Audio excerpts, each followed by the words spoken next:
आंधियों को जरा खबर कर दो, शेर वापस पलट के आया।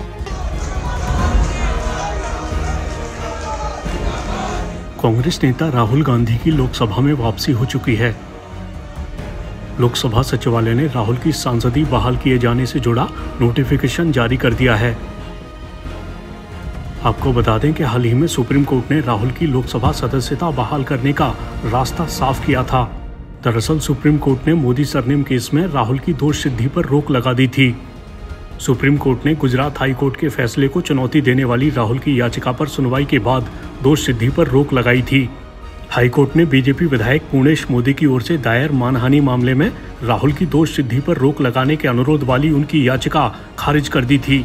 इस मामले में राहुल ने अपने बयान के लिए माफी मांगने से इनकार कर दिया था, लेकिन सुप्रीम कोर्ट से अनुरोध किया था कि उनके बयान की वजह से शुरू हुए आपराधिक मानहानि मामले में उनकी दोष सिद्धि पर रोक लगाई जाए। पूर्णेश मोदी ने 2019 को कर्नाटक के कोलार में एक चुनावी सभा में मोदी सरनेम के संबंध में की गई कथित विवादित टिप्पणी को लेकर राहुल के खिलाफ आपराधिक मानहानि का केस किया था। राहुल पर आरोप लगाया गया था कि उन्होंने चोरों और मोदी सरनेम वाले लोगों को आपस में जोड़कर बयान दिया था। हाल ही में सुप्रीम कोर्ट ने कहा था कि निचली अदालत के जज ने राहुल गांधी को दोषी ठहराते समय कोई कारण नहीं बताया, सिवाय इसके कि उन्हें अवमानना मामले में सुप्रीम कोर्ट ने चेतावनी दी थी।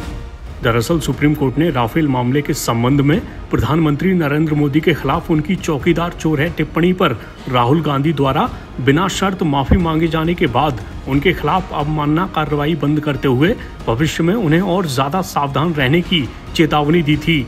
वहीं मोदी सरनेम केस को लेकर सुप्रीम कोर्ट ने कहा कि जहां तक दोष सिद्धि का सवाल है तो भारतीय दंड संहिता यानी आईपीसी की धारा 499 के तहत दंडनीय अपराध के लिए सजा अधिकतम 2 साल की कैद या जुर्माना दोनों है और निचली अदालत ने अधिकतम 2 साल की सजा सुनाई। कोर्ट ने कहा, अवमानना मामले में सुप्रीम कोर्ट द्वारा दी गई चेतावनी के अलावा निचली अदालत के जज द्वारा इसके यानी दोष सिद्धि के लिए कोई अन्य कारण नहीं बताया गया। केवल निचली अदालत के जज द्वारा सुनाई गई इस अधिकतम सजा के कारण वो जन प्रतिनिधित्व अधिनियम के प्रावधानों के दायरे में आ गए। कोर्ट ने कहा, अगर सजा एक दिन कम होती तो प्रावधान लागू नहीं होते, खासकर जब कोई अपराध गैर संज्ञेय, जमानती और समझौता योग्य हो। निचली अदालत के जज से कम ये अपेक्षा थी कि वो अधिकतम सजा देने के लिए कुछ कारण बताते। हालांकि अपीलीय अदालत और हाईकोर्ट ने दोष सिद्धि पर रोक को खारिज करने के लिए काफी पन्ने भरे हैं, लेकिन उनके आदेशों में इन पहलुओं पर विचार नहीं किया गया है। आपको बता दें कि जन प्रतिनिधित्व अधिनियम में किसी जनप्रतिनिधि को सदन से अयोग्य ठहराने की जो शर्तें हैं, उनमें से एक ये भी है कि अगर किसी व्यक्ति को किसी अपराध का दोषी पाया जाता है और उसे 2 साल या उससे ज्यादा की सजा मिलती है तो उसे अयोग्य घोषित किया जा सकता है। सुप्रीम कोर्ट ने कहा, इसमें कोई संदेह नहीं है कि बयान ठीक नहीं थे और सार्वजनिक जीवन में रहने वाले व्यक्ति से सार्वजनिक भाषण देते समय सावधानी बरतने की अपेक्षा की जाती है। इन पहलुओं को ध्यान में रखते हुए और चूंकि निचली अदालत के जज द्वारा अधिकतम सजा देने के लिए कोई कारण नहीं बताया गया, दोष सिद्धि के आदेश पर अंतिम फैसला आने तक रोक लगाने की जरूरत है। सुप्रीम कोर्ट ने साफ किया कि मौजूदा अपील का लंबित रहना अपीलीय अदालत में अपील की राह में बाधक नहीं बनेगा, जिसका फैसला कानून के अनुसार उसके गुण दोष के आधार पर किया जाएगा। फिलहाल राहुल की सांसदी बहाल होते ही कांग्रेस के खेमे में जश्न दिखा है।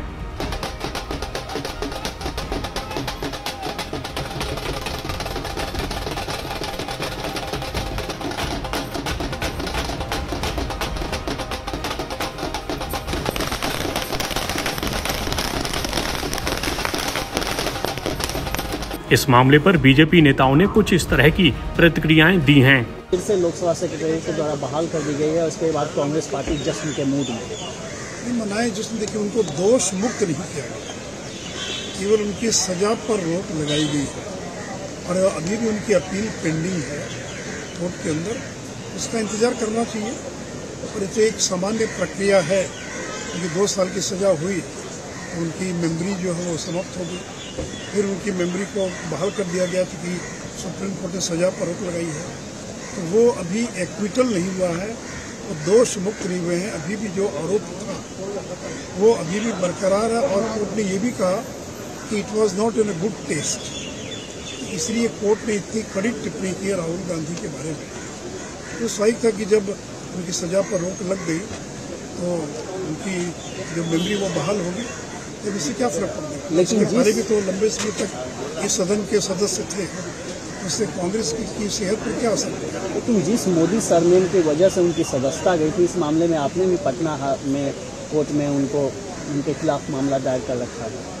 मैंने कहा ना कि मामला खत्म थोड़ी हुआ है, केवल 2 वर्ष की जो सजा दी गई थी उस अवधि पर रोक लगा दिया, तो उतनी भर राहत उनको मिली है, लेकिन वो दोष मुक्त नहीं किया। राहुल गांधी जी की सदस्यता बहाल की गई है, ये माननीय स्पीकर साहब का प्रेरोगेटिव था। उन्होंने तय नियमों के अनुरूप जब सजा मिली थी तब सदस्यता समाप्त की थी, लेकिन आज सजा पर क्योंकि रोक लगा दी गई है, सजा समाप्त नहीं हुई है, रोक लगाई गई है, लेकिन फिर भी उन्होंने विशाल हृदयता दिखाते हुए उनकी सदस्यता को वापस बहाल किया है। लेकिन मैं इसको इस परिप्रेक्ष्य देखता हूं कि एक व्यक्ति जिसको सजा मिली हो, सजा को फर्दर हायर कोर्ट ने उसको जो है वापस उचित माना हो, उसकी सजा पर कुछ दिन के लिए रोक लग जाए, उस रोक लगने मात्र से उसको निर्दोष मानते हुए उसके ऊपर सेलिब्रेट करना, ये लोकतंत्र का भी अपमान है और दुर्भाग्यपूर्ण भी है।